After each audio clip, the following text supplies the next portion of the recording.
Selamat berjumpa kembali dalam layanan audio Sahabat Perjalanan. Hari ini adalah hari Jumat 7 November 2025. Tema renungan saat teduh kita dengan judul Sukses dalam Iman. Firman Tuhan terambil dalam 2 Tesalonika 3 ayat yang pertama sampai dengan kedua.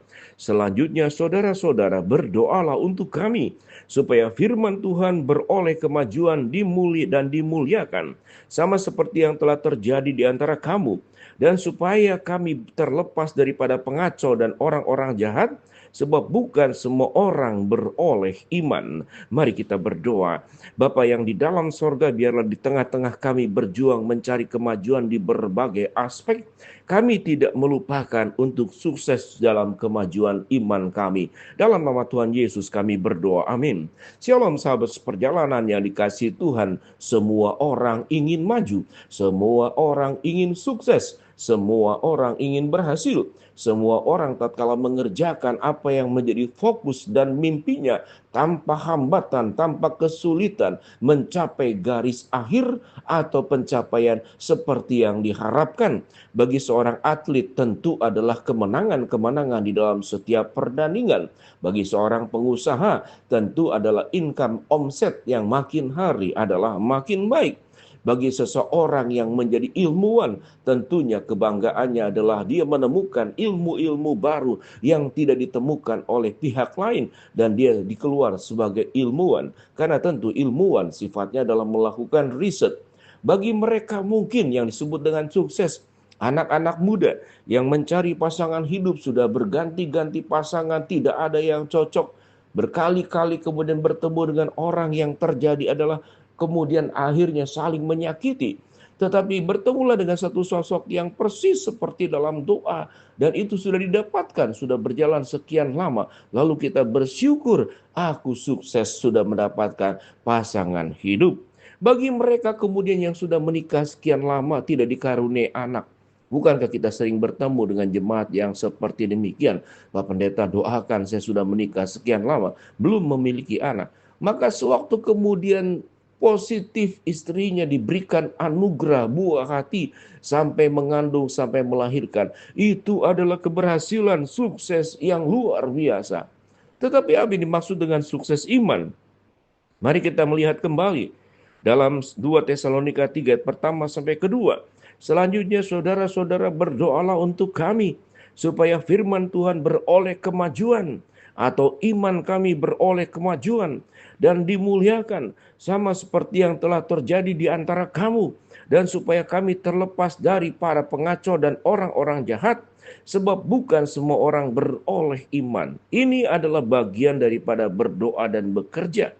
Ada catatan kata supaya kami dijauhkan daripada orang-orang jahat dan para pengacau. Kita tahu dengan jelas siapa orang jahat, siapa pengacau dalam kehidupan Rasul Paulus.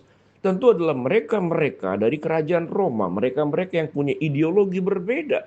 Ahli Taurat dan orang Farisi yang seringkali tergabung di dalam berjuang untuk menghancurkan sebuah iman baru yang hadir pada waktu itu melalui Yesus Kristus, berita keselamatan yang dilanjutkan oleh para rasul dan murid-muridnya. Mereka dianggap pengganggu. Bagi mereka, Rasul Paulus dan murid-muridnya adalah pengacau. Bagi mereka, Rasul Paulus dan murid-muridnya adalah penjahat. Mengapa dikatakan jahat? Karena tentu mengacaukan sistem yang ada, ideologi yang ada.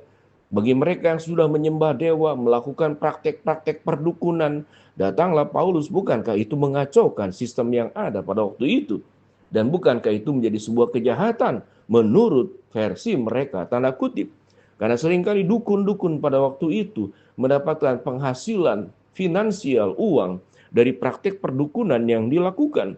Tentu dia anggap ini jahat, karena ladang bisnisnya diambil oleh Paulus secara tidak langsung. Maka kita berbicara tentang siapa pengacau dan penjahat.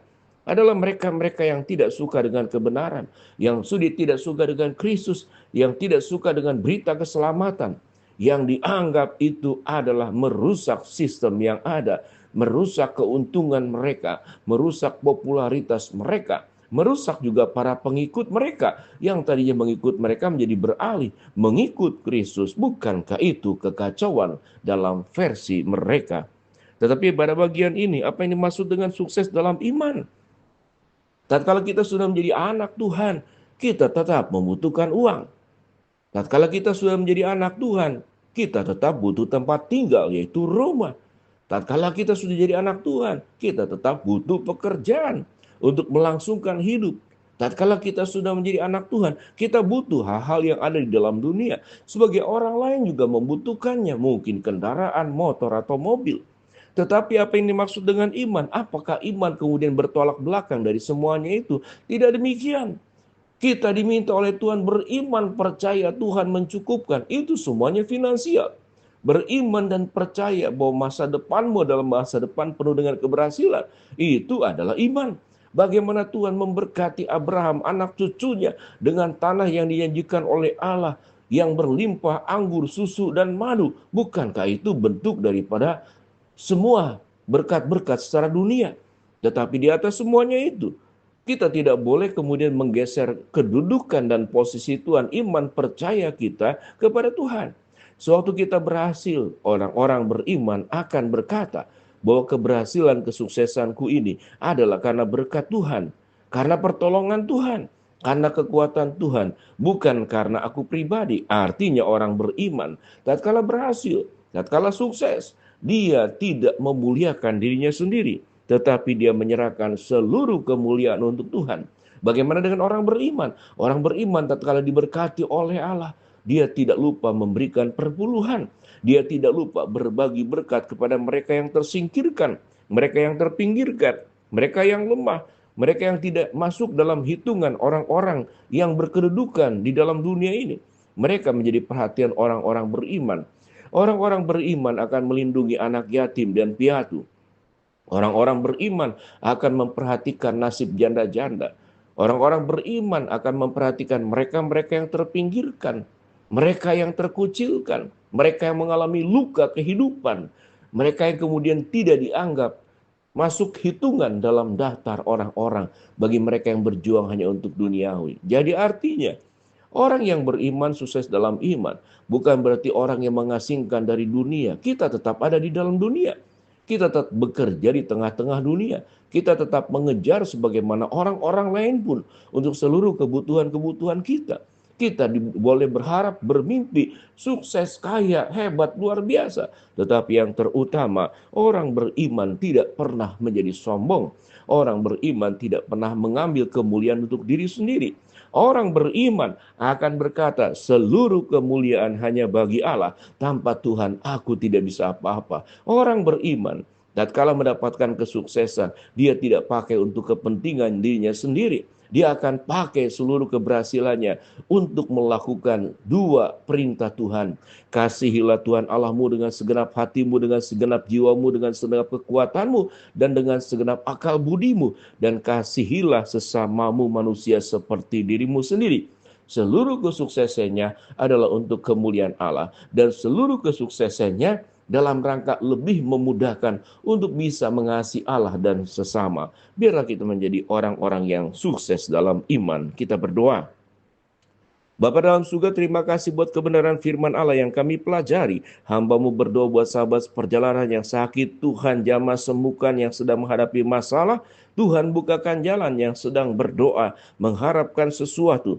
Tuhan kabulkan dengan cara dan waktu Tuhan yang terbaik. Di dalam nama Tuhan Yesus, jadikan kami menjadi orang-orang yang sukses dalam iman. Dalam nama Tuhan Yesus kami berdoa. Amin.